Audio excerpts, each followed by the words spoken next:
Oke, di sini bersama saya Bagas Daniel dari program studi akuntansi. Di sini saya akan menjelaskan neraca laporan keuangan akuntansi syariah. Yang pertama, pengertian akuntansi syariah. Akuntansi syariah ialah proses akuntansi yang berdasarkan pada prinsip-prinsip syariah, baik dalam siklus akuntansinya maupun pencatatannya. Lebih jelasnya, ialah suatu proses akuntansi untuk transaksi-transaksi syariah seperti murabahah, musyarakah, mudharabah, dan lainnya. Prinsip-prinsip akuntansi syariah. Yang pertama ada prinsip pertanggungjawaban. Karena dasar yang digunakan dalam akuntansi syariah ialah ilmu syariah, maka prinsip pertanggungjawaban merupakan salah satu bentuk implementasi hal tersebut, di mana setiap hal yang dilakukan oleh manusia harus dipertanggungjawabkan. Secara konkret, transaksi yang dilakukan seorang pebisnis harus dipertanggungjawabkan. Salah satunya ialah melalui laporan keuangan atau laporan akuntansi yang telah dibuat oleh akuntan. Yang selanjutnya, prinsip kebenaran. Berkesinambungan dengan prinsip keadilan. Prinsip kebenaran akan menciptakan keadilan dalam mengakui, mengukur, dan melaporkan transaksi ekonomi.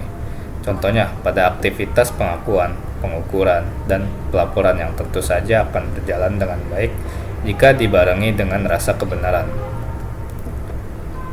Yang selanjutnya, prinsip keadilan. Prinsip keadilan dalam akuntansi ini memiliki dua pengertian. Pertama ialah keadilan yang berkaitan dengan praktik moral, yaitu kejujuran yang merupakan faktor yang sangat dominan. Tanpa kejujuran ini, informasi akuntansi yang disajikan dalam jurnal dan laporan keuangan akan menyesatkan dan merugikan masyarakat. Keadilan di sini bersifat fundamental dan tetap berpijak pada nilai-nilai etika atau syariah dan moral. Pengertian inilah yang lebih merupakan sebagai pendorong untuk melakukan upaya-upaya dekonstruksi terhadap rupa akuntansi modern menuju pada sistem akuntansi alternatif yang lebih baik.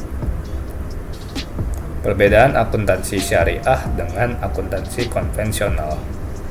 Aktiva dalam konsep akuntansi konvensional terbagi menjadi dua bagian, yaitu modal tetap atau aktiva tetap dan modal yang beredar atau aktiva lancar. Sedangkan di dalam konsep Islam, barang-barang pokok dibagi menjadi harta berupa uang atau cash dan harta berupa barang atau stok.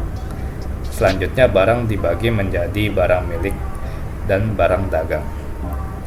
Dalam konsep syariah, mata uang seperti emas, perak, dan barang lainnya yang sama kedudukannya bukanlah tujuan dari segalanya, melainkan hanya sebagai perantara untuk pengukuran dan penentuan nilai atau harga, atau sebagai sumber harga atau nilai. Konsep konvensional mempraktekkan teori percadangan dan ketelitian dari menanggung semua kerugian dalam perhitungan, serta mengesampingkan laba yang bersifat mungkin. Sedangkan konsep syariah sangat memperhatikan hal itu, dengan cara penentuan nilai atau harga dengan berdasarkan nilai tukar yang berlaku serta membentuk cadangan yang kemungkinan bahaya dan resiko. Selanjutnya, konsep konvensional menerapkan prinsip laba universal, mencakup laba dagang, modal pokok, transaksi, dan juga uang dari sumber yang haram. Sedangkan dalam konsep syariah dibedakan dan antara laba dari aktivitas pokok dan laba dari yang berasal dari kapital atau modal pokok. Dengan yang berasal dari transaksi, juga wajib menjelaskan pendapatan dari sumber yang haram jika ada, dan berusaha menghindari serta menyalurkan pada tempat-tempat yang telah ditentukan oleh para ulama. Laba dari sumber yang haram tidak boleh dibagi untuk mitra usaha atau dicampurkan pada pokok modal. Konsep konvensional menerapkan prinsip bahwa laba itu hanya ada ketika jual beli.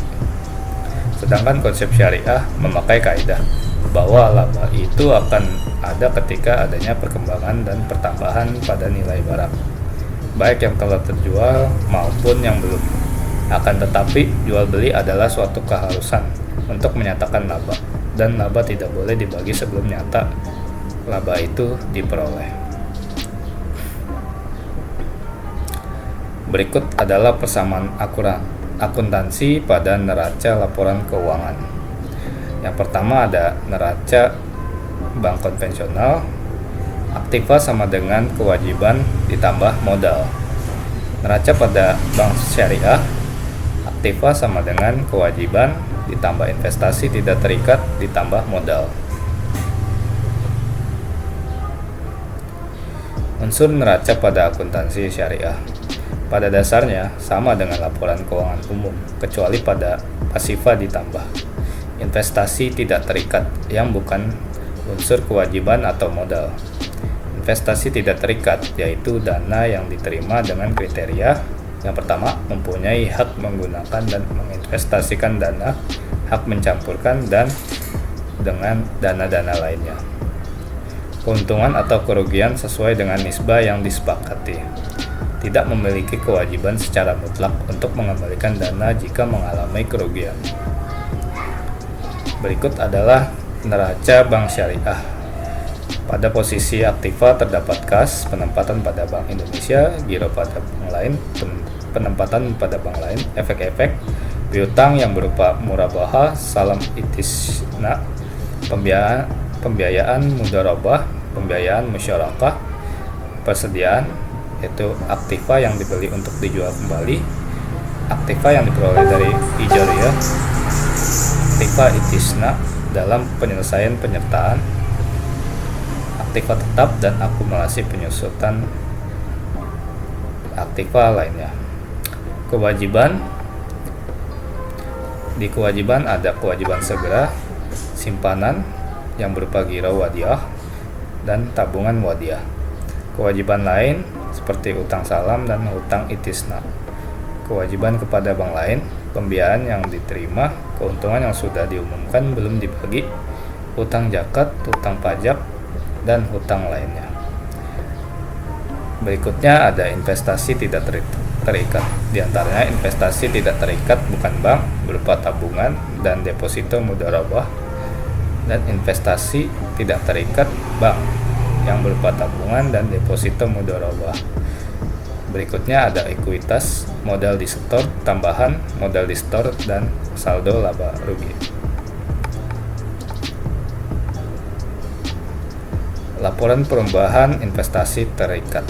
Unsur laporan perubahan tersebut terdiri dari saldo investasi terikat pada tanggal laporan, penyetoran maupun penarikan dan oleh pemilik rekening, hasil investasi sebelum dikurangi bagian manajer investasi, dan jasa agen investasi.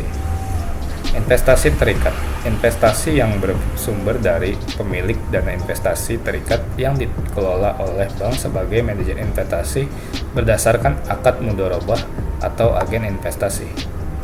Bukan merupakan aktiva maupun kewajiban bank. Bank tidak mempunyai hak untuk menggunakan atau mengeluarkan investasi tersebut. Bank tidak memiliki kewajiban mengembalikan atau menanggung risiko investasi. Dana yang diserahkan pemilik. Berikutnya adalah dana yang diterima bank sebagai manajer investasi atau agen investasi yang disepakati untuk diinvestasikan. Dana yang ditarik pemilik investasi adalah dana yang diambil atau dipindahkan sesuai dengan permintaan pemilik dana. Keuntungan atau kerugian sebelum dikurangi bagian keuntungan manajer investasi adalah jika kenaikan atau penurunan bersih nilai investasi selain kenaikan yang berasal dari penyetoran atau penurunan yang berasal dari penarikan. Dalam hal ini, bank bertindak sebagai manajer investasi dengan akad mudharabah, mendapat keuntungan sebesar nisbah atas keuntungan investasi. Rugi yang artinya tidak memperoleh imbalan apapun apabila terdapat dana bank kerugian bank sebesar bagian dana yang diikut sertakan. Agen investasi. Imbalan yang diterima sebesar jumlah yang disepakati tanpa memperhatikan hasil investasi. Atas perhatiannya saya ucapkan terima kasih.